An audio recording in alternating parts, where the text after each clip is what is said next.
Get the hell down. He was all scar tissue and cheap cologne, the kind that claws its way up your nose and stays there. The rich folks shrieked, all pearls and panicked breath. Me, I just watched him, pistol waving like a damn conductor. See, they didn't know what I knew. He thought he was in charge. Please. He was a dead man walking. The glint in my eye, the way my hands trembled. They'd mistake it for fear. Let them. Here's the thing.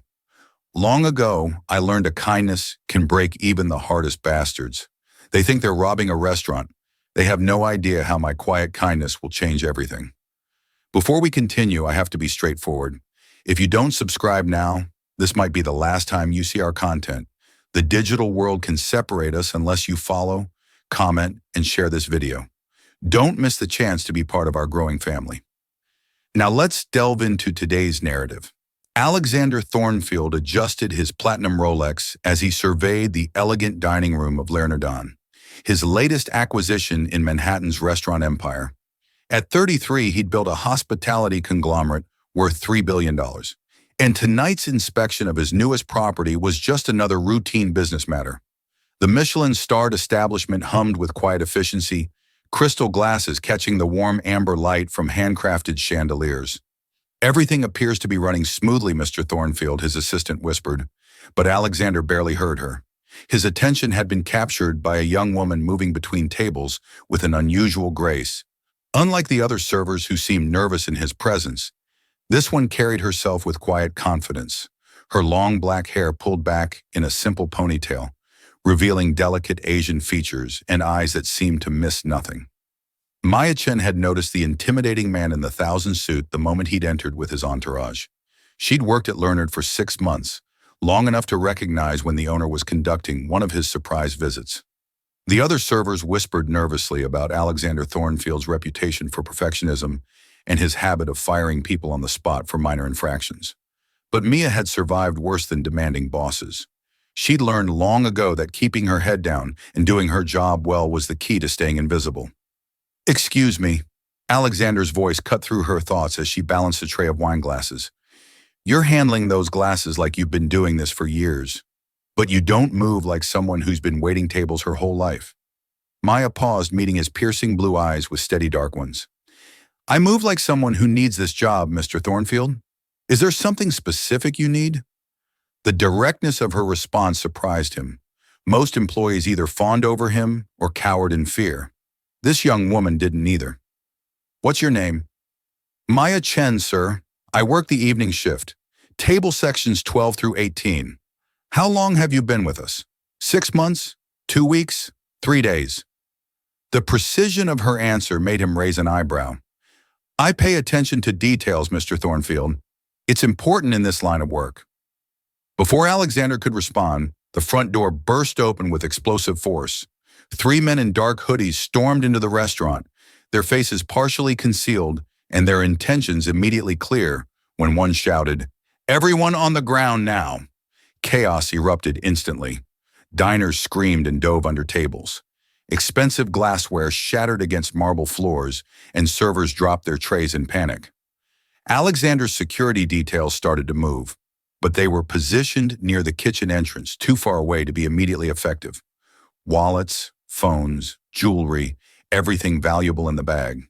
The leader, a man with dead eyes and a scar running down his left cheek, waved a pistol menacingly. "Any heroes tonight and people start dying." Alexander watched in fascination as Mia's entire demeanor shifted.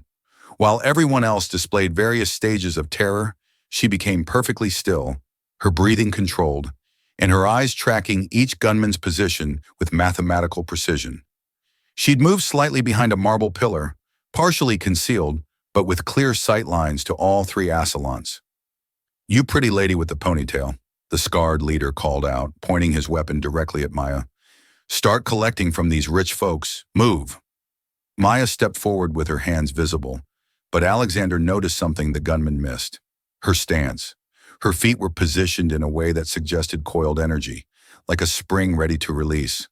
Her center of gravity was lower than normal, and her breathing remained impossibly steady. "Of course," Maya said calmly, approaching the nearest table where an elderly couple sat trembling. "Just please don't hurt anyone."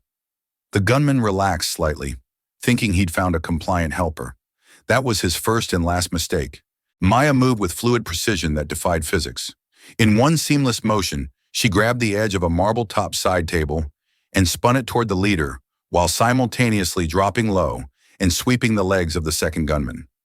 The heavy table caught the leader in the midsection, sending him crashing into an ornate wine display. Before the third gunman could react, Maya had rolled behind the bar and launched herself over it in a spectacular aerial maneuver. Her foot connected with his wrist, sending his weapon flying, while her elbow found his solar plexus with surgical accuracy. He crumpled instantly. The second gunman tried to scramble for his dropped weapon, but Maya was already there. She delivered a precise strike to a pressure point on his neck, and he joined his accomplice in unconsciousness. The entire encounter had lasted less than 30 seconds. The restaurant fell into stunned silence. Maya straightened her uniform, checked her ponytail, and looked around at the debris with genuine concern. "I'm sorry about the mess," she said to Alexander, who stood frozen in amazement. "I know this will require extensive cleanup." "Are you seriously apologizing for saving everyone's lives?" Alexander found his voice, though it came out rougher than intended. "I'm apologizing for the property damage," Maya replied, her professional mask sliding back into place. "The insurance paperwork alone will be a nightmare." Police sirens wailed in the distance as Alexander's security team finally reached them, looking sheepish and unnecessary. Alexander couldn't take his eyes off Maya, who was now helping the elderly couple back to their feet with gentle reassurance. "Where exactly did you learn to fight like that?" he asked, approaching her carefully. Maya's expression became guarded instantly. "YouTube videos," she said flatly. "Amazing what you can learn online these days." Alexander almost laughed at the obvious lie, but something in her eyes warned him away from pushing. "Right, YouTube, Mr. Thornfield?" one of his security guards interrupted. "The police want statements from everyone." "Should we handle it?" Alexander said without looking away from Maya. "Make sure they know Ms. Chen is a hero, not a suspect." "I'm not a hero," Maya said quietly. "I'm just someone who reacts quickly in dangerous situations. It's not complicated." But it was complicated, Alexander realized. Everything about this woman was complicated. The way she moved suggested years of intensive training. Her situational awareness was military level. Her calm under pressure indicated experience with violence that no 22-year-old waitress should possess. "Have dinner with me," he said suddenly. Maya blinked in surprise. "Excuse me, tomorrow night somewhere, quiet where we can talk without interruption. I'd like to know more about you, Mr. Thornfield." "I don't think that's appropriate. You're my boss." "Actually, I'm your boss's boss's boss," Alexander said with a slight smile, which makes it even more inappropriate. "But I'm asking anyway." Why? The simple question caught him off guard. Why was he asking? Because she intrigued him in ways he couldn't define. Because watching her fight had been the most exciting 30 seconds of his privileged life. Because she looked at him like he was just a man instead of a bank account with legs. Because in 33 years of living, I've never met anyone like you, he said honestly. Maya studied his face for a long moment, searching for signs of deception or hidden agenda. "I don't date customers, employers, or men who think they can collect interesting people like trophies. Which category do I fall into?" "All three." Alexander laughed despite the rejection. "Fair enough. But what if I wasn't your employer? You'd still be a customer who thinks I'm some kind of trophy. And if I promised not to treat you like a trophy?" Maya shook her head. "Mr. Thornfield, we live in completely different worlds. You own restaurants. I clean tables. You wear suits that cost more than my rent. I shop at thrift stores. You collect art. I collect tips. The math doesn't work. Math can be wrong. Not this kind of math." Alexander found himself genuinely frustrated for the first time in years. He was accustomed to getting what he wanted through charm, persistence, or simply writing checks. Maya Chen wasn't impressed by any of his usual tactics. "What would it take?" he asked. "For what?" "For you to have dinner with me." Maya was quiet for so long he thought she might ignore the question entirely. When she finally spoke, her voice was softer but no less determined. "It would take you being someone completely different than who you are, Mr. de Thornfield. And since that's impossible, I suggest we both accept reality and move on." She walked away before he could respond, leaving Alexander standing among the broken glass and unconscious criminals, wondering why rejection from a waitress felt like the most significant thing that had happened to him in years. 3 days after the incident at Lernaud, Alexander found himself doing something unprecedented, sitting in the employee break room of his own restaurant at 7 in the morning, nursing a cup of terrible coffee and pretending to review inventory reports. In reality, he was waiting for Mia's shift to begin so he could observe her in her natural environment. What he discovered challenged every assumption he'd made about her background. Maya arrived precisely 15 minutes before her shift, changed into her uniform with military efficiency, and immediately began reviewing the evening's reservations with a focus that bordered on academic. Alexander watched from the kitchen service window as she memorized not just table numbers and guest preferences, but dietary restrictions, anniversary dates, and even the preferred wine selections of regular customers. "She's something else, isn't she?" Alexander turned to find Henri Dubois, Lernaud's head chef, standing beside him with a knowing expression. "What do you mean, Maya? That's who you're watching." "Yes, I've been cooking for 30 years, Miss Thornfield, and I recognize precision when I see it. That girl approaches serving tables like a master chess player approaches a tournament." Alexander frowned. "Chess player?"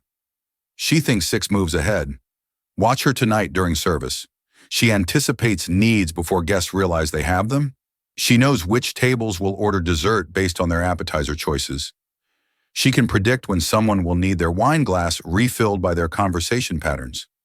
It's remarkable." "You think she's overqualified for this job?" I laughed softly.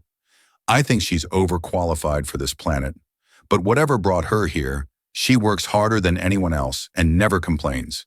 The other servers respect her because she makes their jobs easier." As if summoned by their conversation, Maya appeared in the kitchen doorway.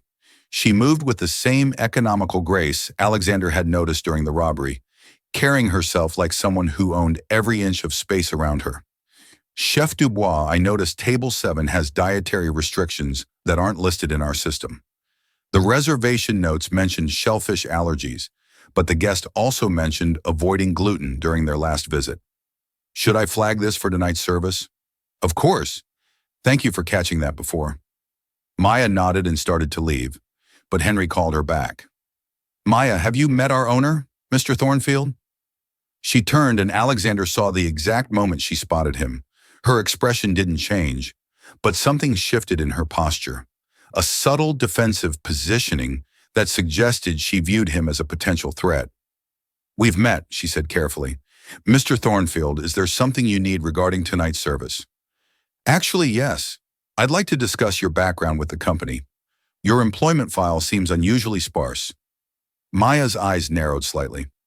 "I provided all required documentation when I was hired. You provided the minimum required documentation. Most employees include references, previous work experience, educational background. Your file contains a driver's license, social security card, and nothing else. Is there a problem with my work performance? Quite the opposite. Your work is exceptional, which makes your minimal background even more intriguing." Henry sensed the tension and quietly excused himself, leaving them alone in the kitchen. Maya remained perfectly still, but Alexander noticed her hands had unconsciously moved to a defensive position at her sides. "Mr. Thornfield, I do my job well. I'm punctual, professional, and I don't cause problems. In most places, that's enough." "This isn't most places. This is a 3 Michelin star establishment where every employee undergoes extensive background screening." "Then perhaps you should have screened me more thoroughly before hiring me." Alexander found himself smiling despite the obvious rebuff. "You're doing it again." "Doing what?" "Turning the conversation back on me instead of answering questions about yourself. It's a sophisticated deflection technique. Or maybe I just value my privacy." "Privacy is one thing. Mystery is another. The way you fought those men required years of professional training. Your knowledge of wine service suggests formal sommelier education. Your intuitive understanding of fine dining protocols indicates experience in establishments far above this level. And yet you work here as a server, live in a studio apartment in Queens, and act like you've never been anywhere or done anything interesting. Maya was quiet for a long moment, studying his face with those dark, unreadable eyes. You've been investigating me. I've been trying to understand you. There's a difference. I think so. One comes from suspicion, the other from curiosity. And which is this? Alexander considered the question seriously. Honestly, both. The way you handled those gunmen was impressive, but concerning. That level of skill doesn't come from casual self-defense classes. Maybe I'm just naturally coordinated, and maybe I'm naturally humble. We both know that's not true. Despite herself, Maya's lips quirked upward in what might have been the beginning of a smile. You're asking me to trust you with personal information? But what exactly have you done to earn that trust?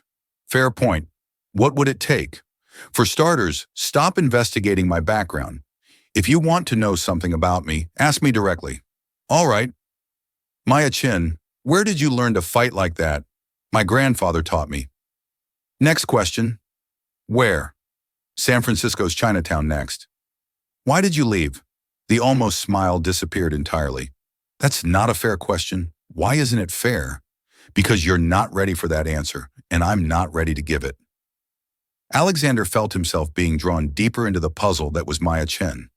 Every answer she gave raised 3 new questions, and every defensive response made him more determined to understand what she was protecting herself from. Have dinner with me tonight after service. Then he said again, Mr. Thornfield, Alex, just Alex, and not as your employer, as someone who finds you fascinating and wants to know more. Why is this so important to you? The question stopped him cold. Why was it important? He dated models, actresses, and brilliant businesswomen without feeling this level of compelling interest. What was it about Maya that made him want to break through her defenses?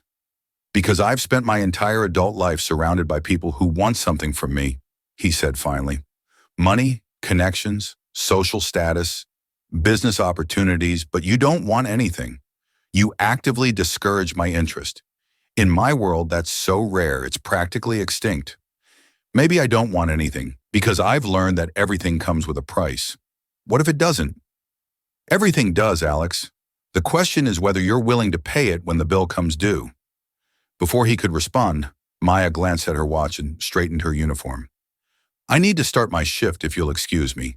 She walked away, leaving Alexander standing in the kitchen with the uncomfortable realization that he was pursuing someone who might be running from something far more serious than he'd imagined. But instead of deterring him, the thought only made Maya Chen more compelling. As the evening service began, Alexander positioned himself where he could observe Maya without being obvious about it. Henri had been right. She moved through the dining room like a grandmaster playing chess. She anticipated every need, solved problems before they became visible, and somehow managed to make a room full of demanding millionaires feel like they were her only priority. But it was the small details that captured Alexander's attention. The way she held wine bottles suggested formal training in prestigious establishments. Her conversation with a French businessman flowed effortlessly between English and French, with an accent that spoke of education, not just exposure. When an elderly Italian guest became confused about the menu, Maya switched to fluent Italian without missing a beat. Most telling of all was her interaction with a young couple celebrating their anniversary. The woman was clearly nervous, wearing a dress that had probably cost her a month's salary. Intimidated by the elegant surroundings, Maya somehow made her feel comfortable without being condescending, recommending wines that complemented their budget while making the experience feel special rather than economical. She's got 4 tables, 96 covers tonight, and every single guest thinks they're her favorite, Henri observed, appearing beside Alexander again. That's not just skill, that's artistry. How does someone that talented end up waiting tables? Same way someone with your intelligence ends up buying restaurants instead of running countries. I suppose life is complicated, and people make choices for reasons that don't always make sense to outsiders. Alexander watched Mia deliver a perfectly timed dessert to table 12 while simultaneously catching the eye of a guest at table 15 who needed his wine glass refilled. She made it look effortless, but he could see the tremendous concentration required to orchestrate such seamless service. As the evening wound down, Alexander made his decision. He would wait for Maya after her shift ended, not to pressure her into dinner, but to offer something he'd never offered anyone before. Complete honesty about why she intrigued him. What he didn't expect was to find her in the alley behind the restaurant at 1 a.m., practicing martial arts forms with deadly precision under the pale glow of security lights. Alexander stood frozen in the doorway, watching Maya move through what appeared to be an advanced kata with breathtaking fluidity. Her work uniform had been replaced by simple black clothing that allowed unrestricted movement, and her hair flowed loose around her shoulders as she executed techniques that were clearly lethal in their precision. She spun, kicked, struck invisible opponents with combinations that would have been devastating against real attackers. This wasn't casual practice. It was the disciplined training of someone maintaining skills that had taken years to develop. Every movement spoke of muscle memory earned through countless hours of repetition. Maya sensed his presence without breaking rhythm, completing her form before turning to face him with calm alertness. "Mr. de Thornfield." "Working late, Alex," he corrected automatically. "And yes, apparently not as late as some people. I prefer to practice when there's no audience. How's that working out for you?" Despite herself, Mia smiled. "Not well, apparently." Alexander stepped into the alley, noting how Mia's stance suddenly shifted to maintain distance, while keeping escape routes clear. That was beautiful. Also terrifying, but beautiful. It's just exercise. That was combat training at a level most military units would envy. "Where exactly did your grandfather teach you to move like that?" Maya was quiet for a long moment, studying his face in the dim light. Something in his expression must have convinced her to drop at least one layer of defensive pretense. "My grandfather was Li Chen. He taught traditional kung fu in San Francisco's Chinatown for 40 years. I started training with him when I was 4 years old." Alexander recognized the name immediately.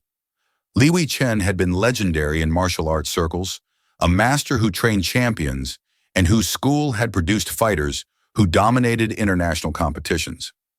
"Li Chen was your grandfather, the Li Chen. You've heard of him. Anyone who's ever studied martial arts has heard of him. He was considered one of the greatest masters of his generation. His school produced more champions than any other institution in North America." Maya's expression became guarded again. "Most people don't know that much about traditional kung fu. I studied taekwondo in college. Not seriously, but enough to recognize expertise when I see it.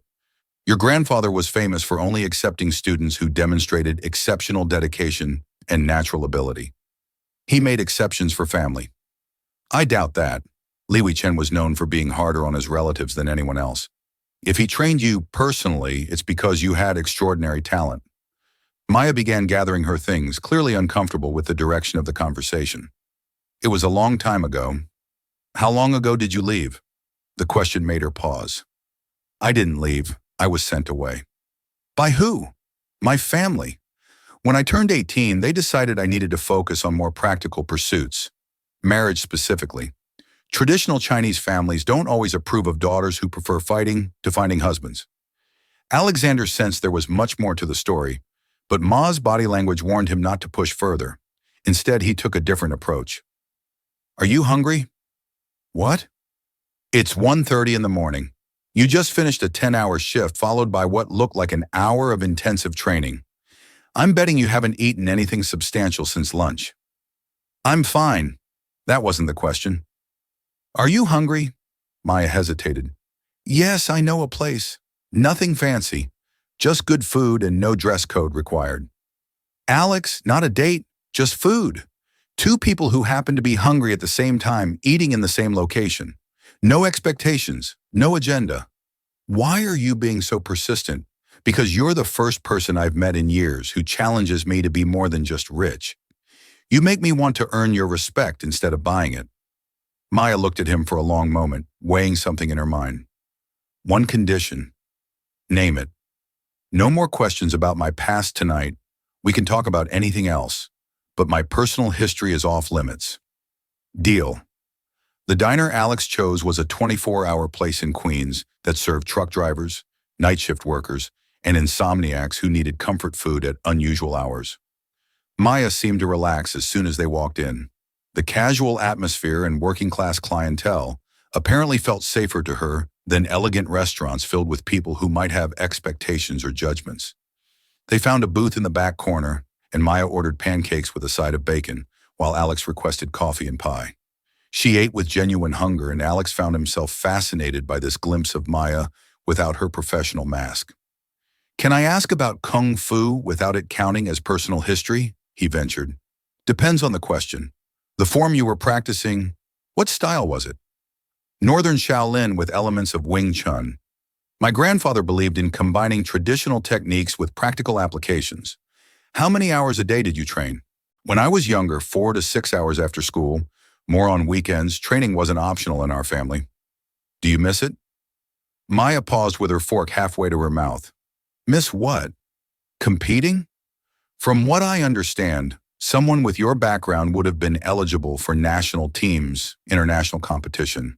I was never interested in competition." "Why not?" "Because Kung Fu isn't a sport. It's a way of life, a philosophy, a means of protecting yourself and others. Turning it into entertainment diminishes its purpose." Alex found himself leaning forward, drawn in by the passion in her voice. "But surely your grandfather would have been proud to see you compete at the highest levels." "My grandfather cared more about character than trophies. He used to say that the most important victories happen when nobody's watching." "Like 3 nights ago in the restaurant." Maya met his eyes directly, exactly like 3 nights ago.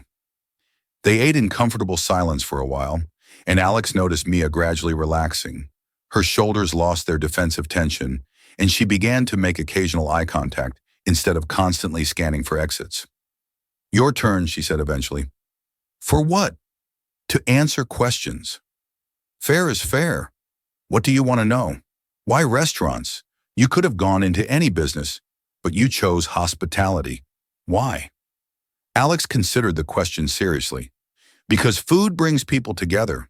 It's one of the few industries where success depends on making people genuinely happy rather than just separating them from their money. That's surprisingly idealistic for a billionaire."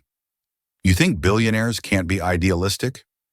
"I think it's easier to be idealistic when you can afford the luxury of principles." "That's cynical even for you." Maya shrugged.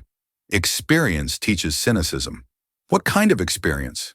She gave him a warning look. "That counts as personal history." "Sorry, force of habit." They finished eating as the first hints of dawn began lightening the sky outside. Alex found himself reluctant to end the evening, which had been the most genuinely relaxing conversation he'd had in months. "Can I drive you home?"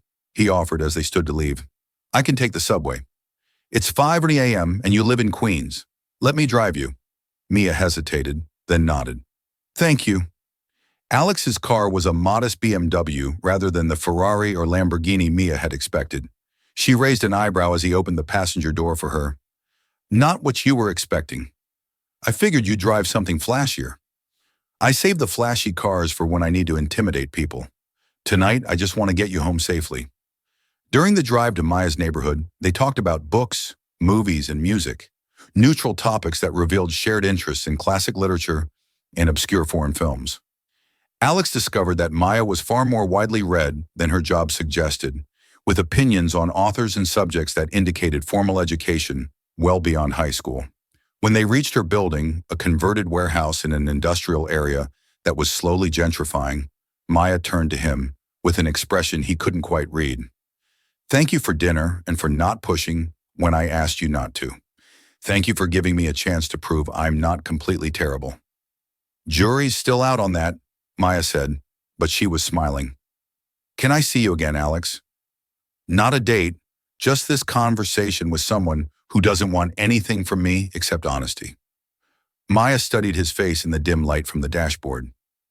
"Why is this so important to you?" "Because you're the first person I've met who makes me want to be worthy of their respect." Something shifted in Maya's expression, a brief glimpse of vulnerability before her defenses snapped back into place. "I have to go." She was out of the car before Alex could respond, disappearing into her building without looking back. But as he drove home through the empty streets, Alex couldn't shake the feeling that something significant had changed between them. What he didn't know was that Maya was standing at her window, watching his taillights disappear, and wondering why a man who could have anyone was so determined to understand someone who'd spent years making herself invisible. And what neither of them realized was that Marcus Webb, Alex's business partner and oldest friend, had been following them since they left the restaurant, taking photographs and making plans that would soon threaten everything they were beginning to build together. V2 May's recent copier, Publicker 4. Marcus Webb had been Alexander Thornfield's business partner for 8 years, best friend for 12, and secret enemy for the past 6 months. As he sat in his penthouse office reviewing the photographs his private investigator had taken of Alex and Maya, his jaw tightened with barely controlled rage. Maya Chen wasn't just some waitress who'd caught Alex's attention.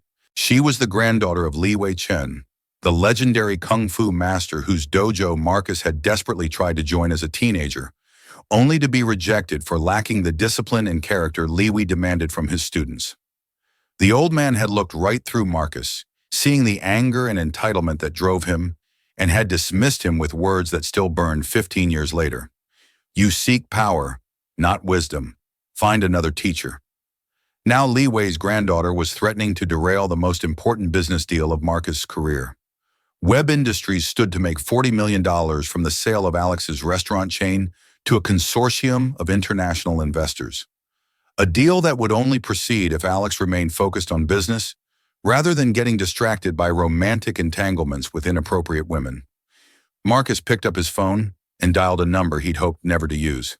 "It's Webb. I need you to handle a problem." The voice on the other end was cold and professional. "What kind of problem?" "The kind that requires someone to disappear for a while, permanently if necessary."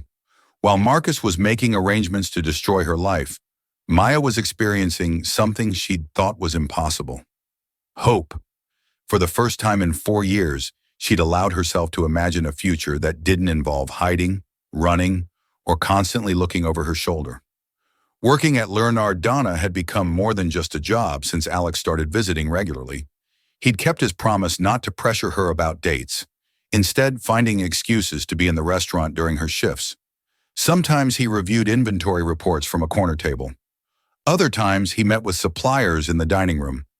Always he treated her with the same respectful professionalism he showed his executives, never using his position to make her uncomfortable. But it was the small gestures that broke down Mia's defenses. The way he remembered she preferred Earl Grey, tea over coffee during her breaks. How he'd arranged for the staff parking area to have better lighting after learning. She walked to the subway alone after late shifts. The fact that he'd quietly increased security at all his properties following the restaurant robbery, not to protect himself, but to ensure his employees felt safe. Maya was cleaning tables after the lunch service when Henry approached with an expression of barely controlled fury. "Maya, I need to speak with you privately." Something in his tone made her stomach clench with familiar dread. She followed him into his office where he closed the door and turned to face her with devastating news. Immigration Services received an anonymous tip this morning claiming, "You're working under false documentation." The blood drained from Maya's face. "What?" "They're conducting a full investigation into your employment status, legal documentation, background verification, the works if there's anything irregular about your papers." Maya sank into a chair, her mind racing. Her documentation was legitimate, but it wouldn't survive deep scrutiny because it had been created by people who specialized in helping victims disappear from dangerous situations. Immigration investigators would eventually trace the documents back to their source, exposing not just Maya, but an entire network that helped women escape abusive families and arranged marriages. "Who would do this?" Henry asked gently. Maya already knew. There was only one person who had both the motivation and resources to destroy her life so thoroughly. Someone who'd been watching her closely enough to know exactly where to strike. "I have to quit," she said quietly. "Maya, no, we can fight this. Alexander has excellent lawyers. I can't involve Alex in this. If immigration connects him to my case, it could damage his businesses, his reputation. I won't let that happen." "Then what will you do?" Maya stood up, her decision made. "What I've always done, run." Henry grabbed her arm gently. "You don't have to live like this. Whatever you're running from, there might be another way." "You don't understand. The people I'm running from don't give up. They don't forgive, and they have enough money and connections to destroy anyone who tries to help me." That evening, Maya packed her few belongings into a single duffel bag. the same routine she'd performed in 3 different cities over the past 4 years. Leave no trace. Take nothing that couldn't be replaced, disappear before anyone realized she was gone. She was almost finished when she heard a key in the lock. Only one person had a key to her apartment, the landlord, and he'd given Mia explicit instructions never to use it except in emergencies. Maya positioned herself behind the door, ready to fight if necessary, but the person who entered was Alexander Thornfield. Maya. Henry told me what happened. We need to. Alex stopped short when he saw the pack bag on her bed. No, you shouldn't be here. You're leaving. I have to. No, you don't. We can handle this together. I have lawyers, investigators, resources. Alex, stop. Maya's voice was firm but not unkind. This isn't your fight. Like hell it isn't. Someone is targeting you to get to me. That makes it absolutely my fight. Mia turned to face him fully, and Alex saw something in her eyes that made his blood run cold. This wasn't fear or uncertainty. This was the look of someone who'd made a final decision and wouldn't be swayed by arguments or emotions. You think this is about you, but it's not. This is about my past catching up with me, just like I always knew it would. What past? Maya, talk to me. Whatever this is, we can handle it. I can't tell you. Why not? Because you're a good man who believes problems can be solved with money and determination. But some problems don't have solutions. Some people can't be fought or reasoned with or bought off. Sometimes the only option is to run. Alex moved closer, his voice desperate. I'm not letting you disappear from my life because someone sent an anonymous tip to immigration. It won't stop with immigration. Maya's voice was flat, emotionless. Next it'll be the IRS. Then it'll be criminal investigations based on planted evidence. Then it'll be threats against people I care about. It escalates until everyone around me is in danger. Who is it? Who are you so afraid of?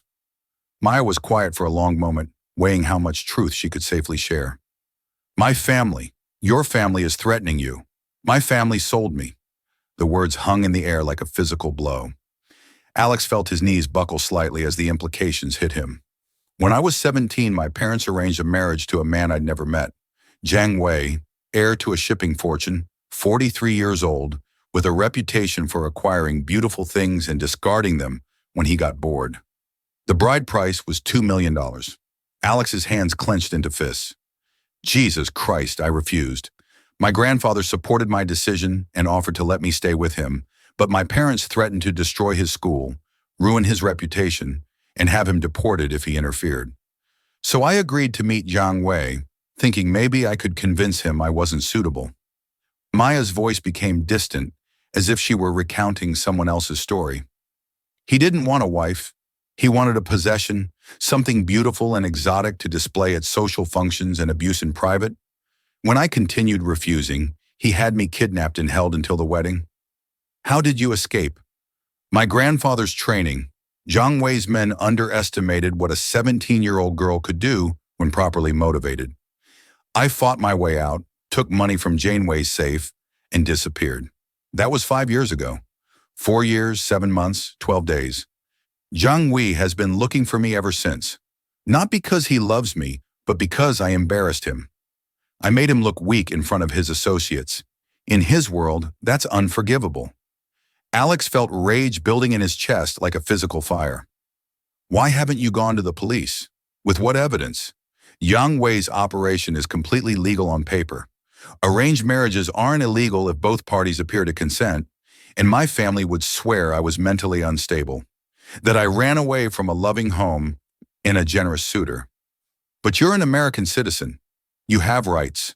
I'm a Chinese-American woman with no money, no connections, and no proof of crimes that were carefully constructed to appear legal. Jiang Wei has teams of lawyers, politicians in his pocket, and enough money to make problems disappear permanently. Alex understood now why Maya had been so resistant to his interest. She wasn't playing hard to get or protecting herself from heartbreak. She was protecting herself from a genuine threat that could cost her everything, including her life. So you've been running for 4 years, new city every 18 months, new identity, new job, new life. It worked until someone figured out who I really am, someone like Marcus Webb. Maya's head snapped up in surprise. What? My business partner. He's been acting strange lately, asking questions about you, taking calls he won't explain. I thought he was just being protective of the business. But now, Alex, you have to stay away from me. If Marcus is involved, then Yang Wei knows exactly where I am. Coming here puts you in danger. I don't care about danger. Well, I do. Maya's composure finally cracked. I care about you getting hurt because of me. I care about your business being destroyed because you tried to help someone you barely know. I care about good people suffering because I was selfish enough to let myself care about someone again. Alex reached for her, but Mia stepped back, shaking her head. I'm leaving tonight. Don't try to find me. Don't hire investigators or use your connections. Just let me go and forget we ever met. Maya promised me. Alex looked at her for a long moment, seeing the fear and desperation she was trying so hard to hide. I can't promise that. Then you're going to get us both killed. Maya grabbed her bag and headed for the door, but Alex blocked her path. There has to be another way. There isn't. What if we expose him? What if we go public with what he's done? With what proof? My word against his. He'll destroy me in court and come after you next. What if we make sure he can't? Something in Alex's tone made Maya look at him more carefully. What do you mean? Give me 24 hours. Don't run. Don't disappear. Give me 1 day to show you there's another option. Alex, this isn't a business problem you can solve with strategy and resources. Maybe not, but I'm not giving up on you without a fight. Maya stared at him, torn between hope and terror. Everything in her experience told her to run immediately, but something in Alex's eyes made her want to believe that maybe, just maybe, there was another way. 24 hours, she said finally. But if you can't find a solution that doesn't put you at risk, I'm gone. Deal. As Alex left her apartment, neither of them noticed the van parked across the street or the long-range camera capturing their every move. Marcus Webb was already implementing the next phase of his plan, and 24 hours might not be nearly enough time to save them both. Alexander Thornfield had built his business empire by being prepared for any contingency, but nothing had prepared him for the phone call that woke him at 4:19 a.m. Mr. Thornfield, this is Detective Martinez, NYPD. We need you to come to Bellevue Hospital immediately. Maya Chen was found unconscious in an alley in Chinatown 3 hours ago. Alex was dressed and in his car before the detective finished explaining the circumstances. Maya had been discovered by a jogger, beaten unconscious with no identification and no obvious motive for the attack. Only the emergency contact card in her wallet, which listed the restaurant, had led police to Alex. The drive to the hospital passed in a blur of rage and self-recrimination. He should have insisted she stay with him. He should have provided better security.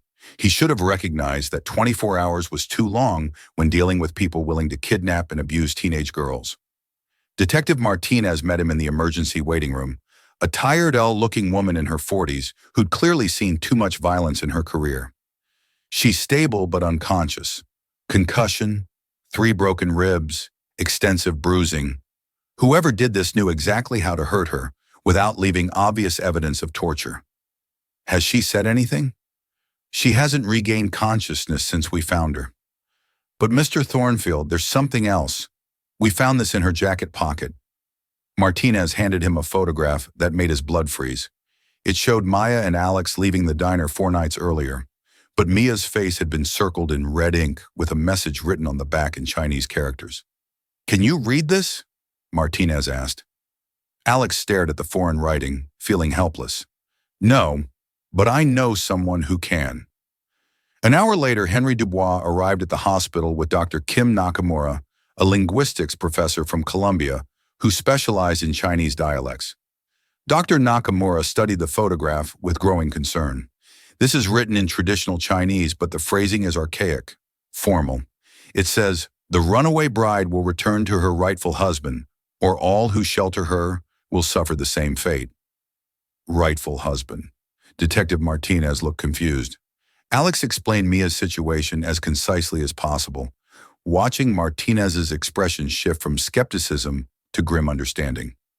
So this Jiang Wei character had her beaten as a warning. Not Jiang Wei directly, he's too smart to get his hands dirty, but his people, yes, will need evidence to build a case. I might be able to help with that. Everyone turned as Marcus Webb entered the waiting room, his expression perfectly crafted to convey concern and support. Alex felt his suspicion crystallize into certainty. "Marcus, how did you know to come here?"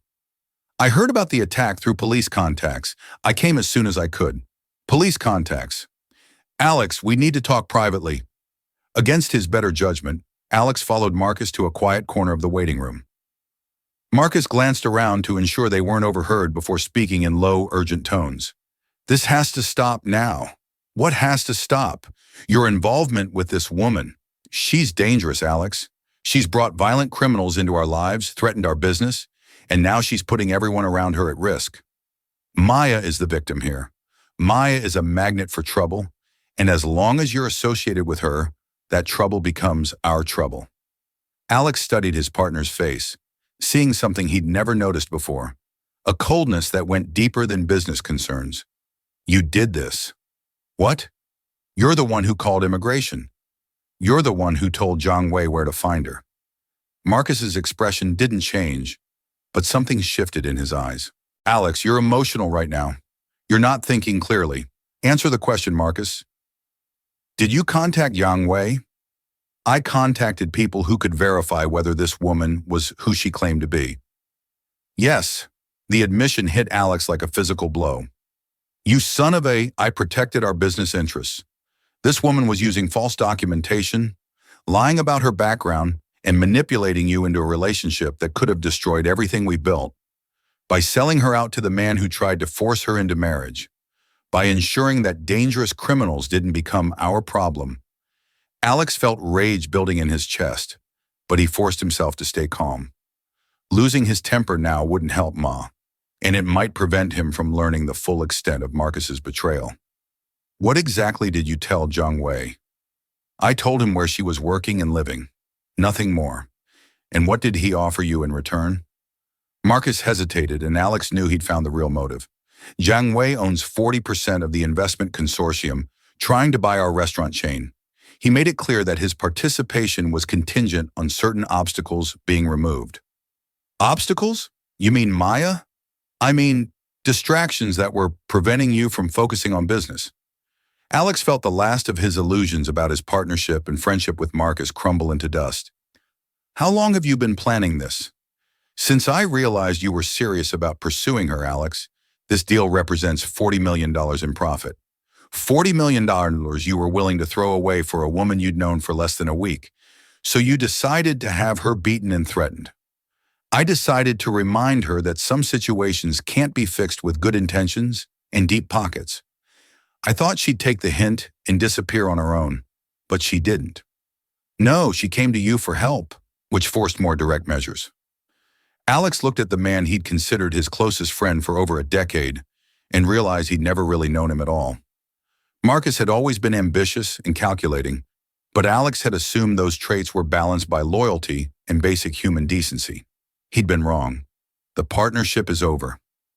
"Alex, don't make emotional decisions you'll regret. The only thing I regret is trusting you." Alex's voice was deadly quiet. "You have 24 hours to remove your belongings from our offices. After that, security will escort you from the premises. You're making a mistake. Without my connections, your expansion plans will proceed without you, or they won't. Either way, you'll have no part in them." Alex turned to leave, but Marcus grabbed his arm. "This won't end here. Jiang Wei won't stop because you fired me. If anything, you've made the situation worse. Then I'll deal with Jiang Wei directly." "With what?" "Good intentions. Jiang Wei has been acquiring women like collectible art for 20 years. He has politicians, judges, and police commissioners in 3 countries on his payroll. You think your money and your American lawyers scare him?" Alex pulled free of Marcus's grip. "We'll find out." As Alex walked away, Marcus called after him one last time. "She'll get you killed, Alex." "And for what?" "A woman who spent 4 years lying about everything, including her name." Alex stopped. "What do you mean, including her name?" Marcus smiled with cold satisfaction. "Maya Chen isn't her real name.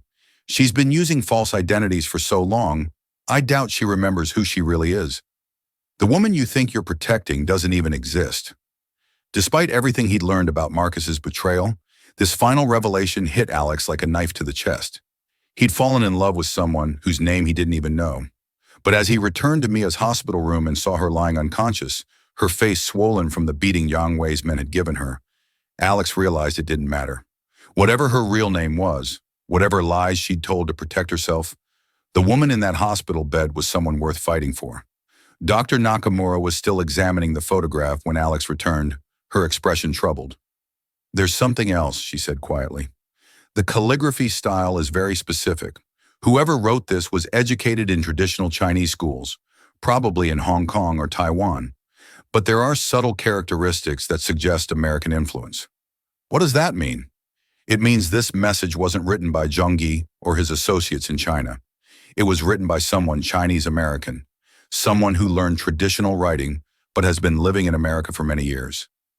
Alex felt pieces of a larger puzzle beginning to fall into place. Someone like Maya's family possibly, or someone working for them here in the States. Detective Martinez looked up from her notes. "Mr. Thornfield, we're going to need a complete list of everyone who knew about Miss Chen's location and situation. If this Zhang Wei has people operating in New York, we need to identify them." Alex nodded, but his attention was focused on Maya, who was beginning to stir in her hospital bed. Her eyes opened slowly, unfocused at first, then gradually sharpening as she recognized where she was. "Alex." Her voice was barely a whisper. "I'm here. They found me." "I know, but you're safe now." Maya tried to sit up, wincing at the pain from her broken ribs. "No one is safe. They'll keep coming until they get what they want. What if we give them something else they want more? There's nothing Yang Wei wants more than recovering his lost face." "What about $40 million? Maya looked at him in confusion, and Alex explained Marcus's betrayal in the business deal that had motivated it. As he spoke, Ma's expression shifted from confusion to understanding to something approaching hope. "You're talking about destroying their expansion plans.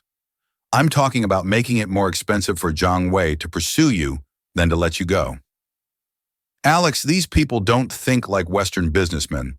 Face and reputation matter more than money." "Then we attack his face and reputation." Dr. Nakamura cleared her throat. "Actually, there might be a way to do both." Everyone turned to look at her, and she continued with growing excitement. "Traditional Chinese marriage contracts from Zhangyi's generation often include very specific clauses about family honor and business reputation. If Maya was contractually promised as a bride and then refused to fulfill that obligation, Yang Wei might be legally entitled to recover not just her, but compensation for the loss of face." "How does that help us?" Alex asked. "Because those same contracts usually include clauses about the bride's family's obligations. If Mia's parents accepted money for a marriage that was never consummated, they might be legally obligated to return that money with interest." Mia sat up straighter despite the pain. $2 million plus 4 years of interest and penalties, which in traditional Chinese business law could easily amount to 8 or 10 million, Dr. Nakamura confirmed. Alex felt hope building in his chest. "So if we can prove Maya's parents breached their contract, Zhang Wei might be more interested in recovering his money from them than pursuing Maya." Maya looked between Alex and Dr. Nakamura, hardly daring to believe what she was hearing. "But we'd need proof of the original agreement, documentation of the money transfer, evidence that my parents acted in bad faith, all of which might be available through legal discovery if we file the right kind of lawsuit." Detective Martinez added, "For the first time in 4 years, Maya Chen began to believe that maybe, just maybe, she wouldn't have to run anymore. But first they would have to survive Yang Wei's next move, which was already in motion. The confrontation came sooner than any of them expected. Zhangyi arrived in New York 18 hours after Mia regained consciousness, bringing with him a team of lawyers, security personnel, and enough political influence to make Detective Martinez's investigation suddenly disappear from official channels. But Alexander Thornfield had spent the previous day making preparations of his own. "You requested this meeting," Zhangyi said as he entered the private dining room of Learned. He was exactly what Alex had expected. Impeccably dressed, coldly handsome, with the kind of casual arrogance that came from a lifetime of getting whatever he wanted. "I trust you have something meaningful to discuss." Alex stood to greet his guest, noting the two bodyguards who positioned themselves near the exits. I have a business proposition. I don't conduct business with people who harbor stolen property. Stolen property? Alex kept his voice level, despite the rage building in his chest. You mean Maya? I mean my contractually obligated bride, who has been unlawfully kept from fulfilling her family's agreement. The woman who was kidnapped and held against her will. You mean? Youngwoo's expression didn't change. Different perspectives on the same situation, but I'm not here to debate ancient history. I'm here to recover what belongs to me. Maya doesn't belong to anyone. Me belongs to my household according to a legally binding contract signed by her parents and witnessed by appropriate authorities. The fact that she ran away doesn't invalidate that agreement. Alex noted the different name, but filed that information away for later. Contracts can be broken, not this one. Too much money was exchanged. Too many reputations are at stake. Maya will return with me to San Francisco, where the delayed wedding ceremony will finally take place. And if she refuses, she won't refuse. Not after her family explains the consequences of continued disobedience. Jiang Wei gestured, and one of his associates placed a tablet on the table. The screen showed video footage of an elderly man Alex recognized as Li Wei Chen, Ma's grandfather, being led away from his dojo in handcuffs. Immigration violations, Jiang Wei explained calmly, discovered during a routine audit of his school's financial records. He's currently being held for deportation hearings. Alex felt his hands clench into fists. You son of a, I'm a businessman protecting my investments. Maya's grandfather will be released and all charges dropped as soon as she fulfills her obligations, if she continues to resist. Jiang Wei didn't need to finish the threat. The message was clear. Comply or watch the man who'd raised her suffer the consequences. There's another option, Alex said quietly. I'm listening. You received $2 million from Maya's parents as part of the marriage contract. According to traditional Chinese business law, if the bride's family breaches that contract through deception or bad faith, they are obligated to return your investment with appropriate penalties. Jiang's expression sharpened with interest. Go on. Maya's parents lied to you. They claimed she was willing to marry you, but they knew she would refuse. They took your money under false pretenses, which constitutes fraud under both American and Chinese law. Even if that were true, recovering money from her parents doesn't address the matter of face. I was publicly humiliated when Maya disappeared. That requires personal compensation. Alex had anticipated this argument. What if the compensation was substantial enough to demonstrate that you were the wrong party? What if everyone involved understood that you were generous enough to release Maya from an obligation her parents had fraudulently created? How substantial? $8 million immediately, plus a public acknowledgement that you were deceived by Mia's family and that your decision to release her demonstrates wisdom and compassion rather than weakness. Jiang Wei leaned back in his chair, considering the offer. $8 million was significantly more than he'd originally invested, and it would allow him to save face while eliminating a problem that had become increasingly expensive to maintain. Who would provide this compensation? I would. And in return, Maya goes free. Completely free. No further contact, no claims on her, no threats against her family. You drop the charges against her grandfather and leave all of them alone permanently. You're willing to pay $8 million for a woman you've known for less than 2 weeks? I'm willing to pay $8 million to ensure that a good person doesn't spend the rest of her life running from a situation she never chose. Jiang Wei studied Alex for a long moment, his calculating mind weighing the costs and benefits of the proposed arrangement. There would have to be documentation, legal agreements that protect both parties, of course, and Maya would have to sign paperwork acknowledging that she was never coerced, that her refusal to marry was her own choice, not the result of outside influence. Alex hesitated. He could see the trap in Jiang Wei's demand. Documentation that would shift all blame to Maya and her family while absolving Jiang Wei of any wrongdoing. She'll sign whatever's necessary, Alex said. Finally, then we have an agreement. The legal paperwork took another 4 hours to complete, with teams of lawyers from both sides, crafting documents that would satisfy American courts, Chinese business traditions, and Yang Wei's need to emerge from the situation with his reputation intact. Maya signed the papers in Alex's office, her hand shaking slightly as she acknowledged that her 4-year nightmare was finally ending. Li Wei Chen was released from immigration custody before the ink was dry on the contracts. But it was the conversation that followed Zhangyi's departure that Alex would remember most clearly. $8 million, Maya said quietly. That's more money than I'll earn in my entire lifetime. It's less than I spend on art in a good year. That's not the point, Alex. You barely know me. You know I lied about my name, my background, probably dozens of other things. Why would you risk so much for someone you can't trust? Alex sat on the edge of her hospital bed, choosing his words carefully. What's your real name? Li Hua. Maya is the American name I chose when I started running. Li Hua, Alex repeated slowly. It's beautiful. It means beautiful plum blossom. My grandfather said I was born during plum blossom season when winter is ending and spring is about to begin. Is that what this is? The end of winter? Maya looked at him with eyes that held 4 years' worth of pain and hope. I don't know. I've been running for so long. I'm not sure I remember how to stay in one place. We could figure it out together. Alex, I don't have anything to offer you.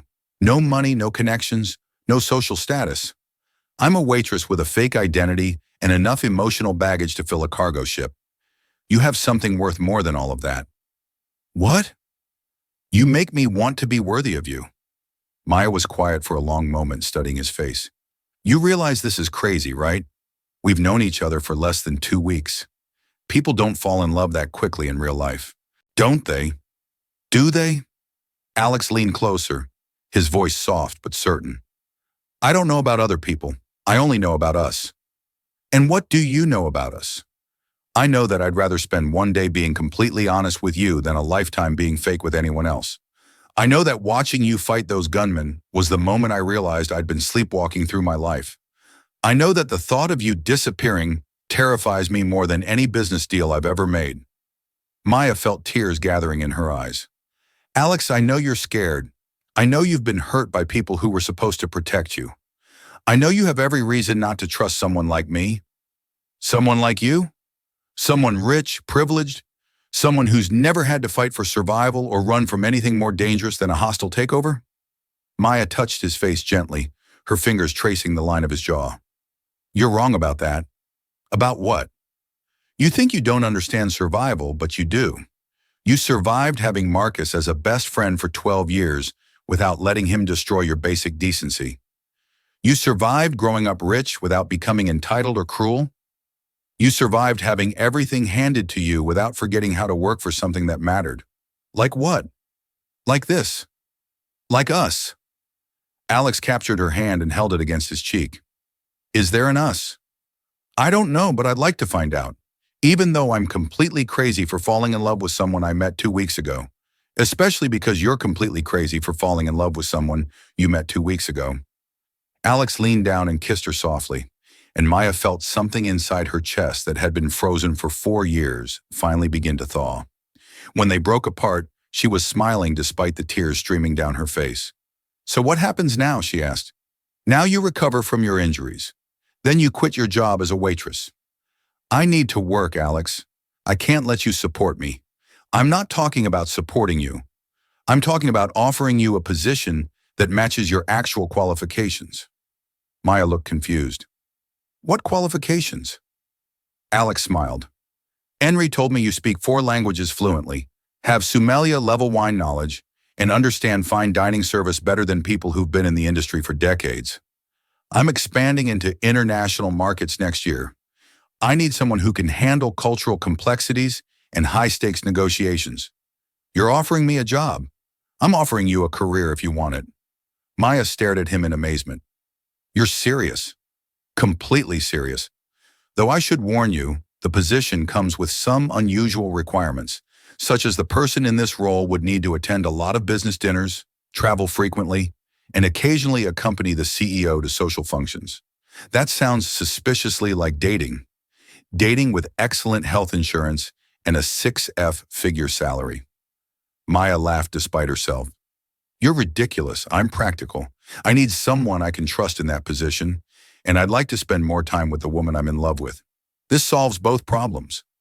What if it doesn't work out between us? Then you'll still have a career you're qualified for, and a reference that will open doors anywhere in the hospitality industry. Maya considered the offer, hardly able to believe her life was changing so dramatically. I have one condition, name it. I want to visit my grandfather before I make any major decisions.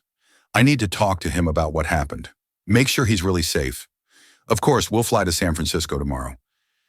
I'm not letting you out of my sight until I'm absolutely certain Yang Wei honors his agreement. Maya smiled. That could take a while. I'm hoping it takes forever. Li Wei-chen was waiting for them at the small airport outside San Francisco, looking older than Maya remembered, but unmistakably her grandfather. When he saw her walking toward him with Alex, his weathered face broke into the first genuine smile Maya had seen from him in years. Mei Hua, he said softly, using her real name as he embraced her. You look like yourself again. What do you mean? For 4 years, you've been carrying the weight of other people's choices. Now you move like someone who's remembered she has choices of her own. Maya introduced Alex, who bowed respectfully and addressed Li Wei and carefully practiced Mandarin. The old master smiled at the effort and responded in English. Your pronunciation needs work, but your intentions are clear. You care for my granddaughter. Very much, sir. Good. She deserves someone who sees her value. Li Wei looked between them with knowing eyes. The winter is ending. Meiwa, are you ready for spring? Maya looked at Alex, who was trying to follow the conversation despite the language barrier, and felt the last of her defenses finally crumble. Yes, grandfather, I think I am. 6 months later, Maya Chen, officially Li Hua Thornfield after their quiet courthouse wedding, stood in the kitchen of their newest restaurant in Hong Kong, coordinating with chefs who spoke 3 different dialects of Chinese and marveling at how dramatically her life had changed. Alex found her there as the evening service wound down, reviewing inventory reports that most people would have delegated to assistants. Any regrets? He asked, wrapping his arms around her from behind. About what? Marrying a man who thinks he can solve every problem with money and determination? Maya leaned back against his chest, smiling. That depends. Any regrets about marrying a woman who can take down armed robbers, but still checks the locks twice before going to sleep? Not even one. Good, because I'm told this job comes with some unusual requirements, such as the person in this role needs to attend a lot of business dinners, travel frequently, and occasionally kiss the CEO when he's being particularly charming. Alex turned her around in his arms, grinning. That does sound challenging. I'm up for it if you are. Mrs. Thornfield, I thought you'd never ask. As Alex kissed his wife in the kitchen of their Hong Kong restaurant, both of them remembered that sometimes the best love stories begin with the most unlikely meetings, survive the most impossible obstacles, and end up exactly where they belong.